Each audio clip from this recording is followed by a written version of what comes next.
silver wing on high, she's winging westward bound.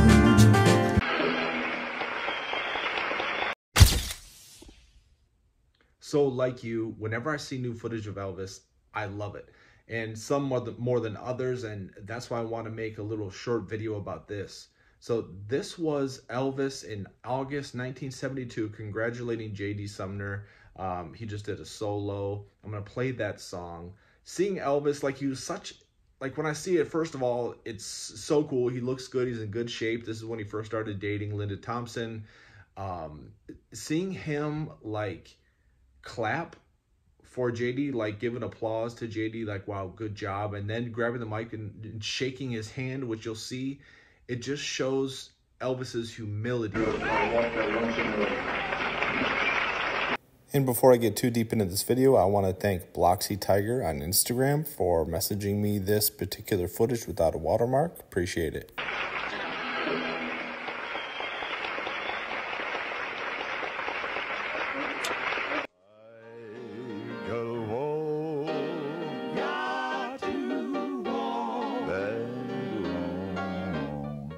Elvis always had a fond affection for JD.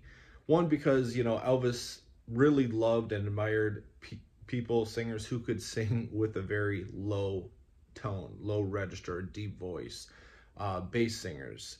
So him loving that, and the fact that Elvis knew him since he was a kid, Elvis looked up to him, one, because he was shorter than JD was, but he knew JD when he was a youth, like goes all the way back to the early 50s when he was like 15, 16.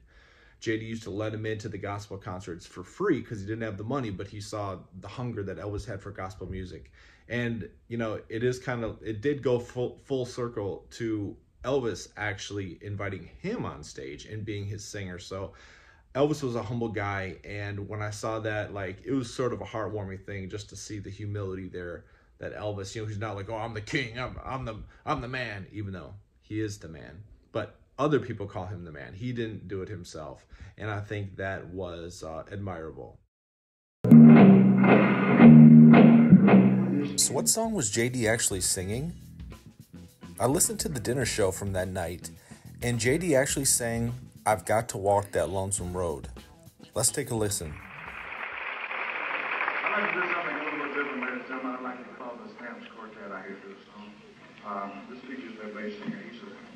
He's the lowest bass singer in the country, in more ways than one. And if you don't mind, I'd like for him to sing a song a little called "Walk That Lonesome Road."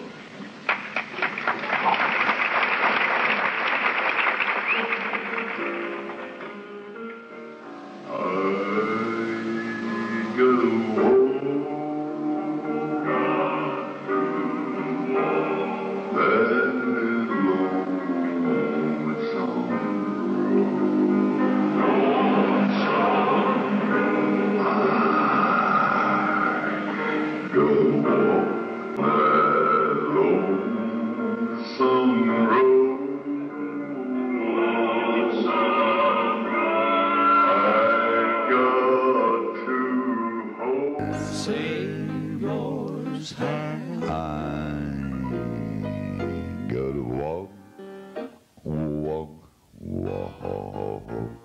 that lonesome road. JD rubbing his nose there was actually part of the skit. So what makes this summer engagement of 72 different than all the rest? Well, a few things. One, this was Elvis's 4th summer at Vegas. So the newness had wore off. Elvis and the TCB band were really a tight, cohesive unit. Elvis and the band had the performances down to a science. There was no more practice. Elvis knew what he liked.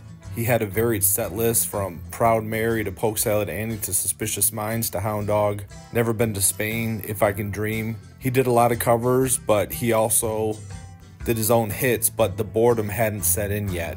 It was right around the corner, but boredom hadn't set in yet.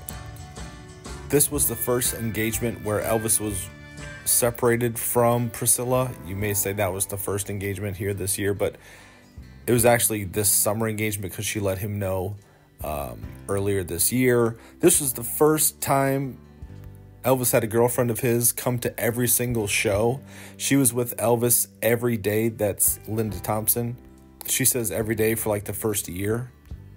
And also at the end of this engagement, Elvis announced at a press conference that the Aloha from Hawaii special was a real thing and gonna happen.